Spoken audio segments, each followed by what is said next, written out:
Hindi nakaligtas sa kamay ng batas ang isang senior citizen na wanted sa kasong frustrated homicide matapos itong haina ng warrant of arrest ng ating kapulisan sa Apari. Yan ang tinutukan ni Corporal Kelvin Paul Juan. Hindi na nakapalagpa ang isang wanted person na may kasong frustrated homicide sa sinagawang operasyon ng pinagsanib pwersa ng mga operatiba noong Hulyo 24 taong kasalukuyan.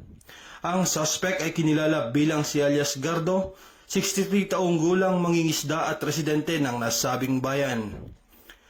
Naaresto si alias Gardo sa bisa ng warrant of arrest na may nakatalagang piyansa na nagkakahalaga ng 72 piso para sa kanyang pansamantalang kalayaan.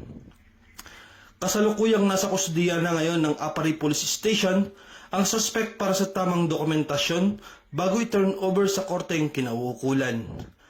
Ang pagkakadikit nito ay resulta ng pinagsanib pwersa ng kapulisan ng Apari Police Station sa pamumuno ni Police Major Ignacio D. Dinulog Jr., Chief of Police, kasama ang 1st Mobile Force Platoon, 2nd Cagayan Provincial Mobile Force Company at 203rd Regional Mobile Force Battalion 2. Patuloy ang pinaigting na kampanya ng PNP Apari laban sa kriminalidad upang mapanatili ang kaayusan, katahimikan at kaligtasan ng bawat mamamayan sa kanilang nasasakupan.